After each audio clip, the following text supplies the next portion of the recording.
Kathleen, is it just the hawks that want to keep raising rates, or are we also talking about the doves? It looks like, especially if we just take today's Fed Speaker, Sherry, as kind of a sample of all 17 members on the FOMC. I would say it's across the board now, starting with Jim Bullard. He's known as one of the uber hawks on the board of, on the Federal Open Market Committee. He's urging 50 basis point rate hikes now. He's saying that the Fed's credibility on inflation fighting, on getting back to the 2% target is risk, on the precipice of letting inflation expectations get out of control.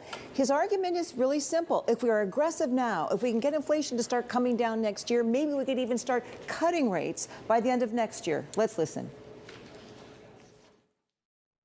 As we get tangible evidence that inflation is definitely retreating, then we could look at reducing the policy rate in future years, 2020, maybe late 2023 or 2024.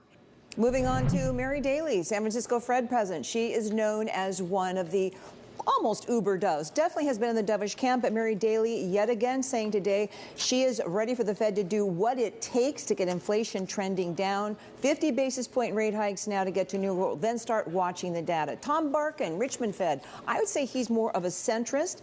Tom saying today, first of all, he's talking to businesses, looking at the numbers. He doesn't see any signs of recession in the data now. He says it, quotes, makes perfect sense for the Fed to start tightening policy. And let's remember, they have started their balance sheet run-up, quantitative tightening, average of about $80 billion a month running off their Treasury holdings and their mortgage-backed securities holdings in that balance sheet. So that's something else they're doing now, QT, to curb inflation. Jim Bullard, in fact, saying today the Fed's trying to use QT to put upward pressure on rates. Mary Daly saying the balance sheet trimming down delivers about 25 or 50 basis points of tightening. So, Heidi, I think they're working on all their tools now. Rate hikes is number one, but the balance sheet tightening is there too. They want to get inflation down, and they know they have to tighten the screws. Why aren't the Fed speakers that we heard from today swayed by the signals from the BEIGE book survey? Is there a bit of a disconnect here?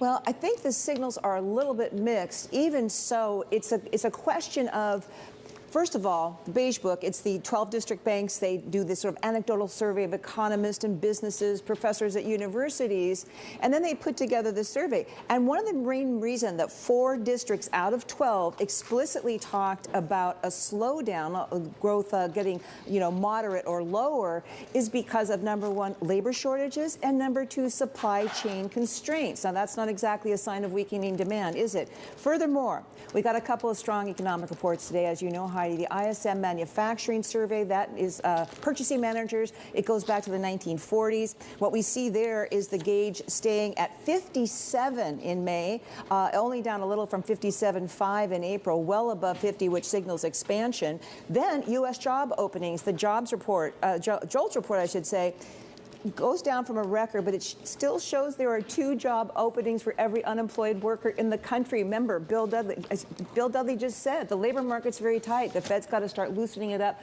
to cool it off and bring down inflation. I think that's another reason the Fed says, even if we have some slowing in the economy that has to happen, we've got to keep hiking rates.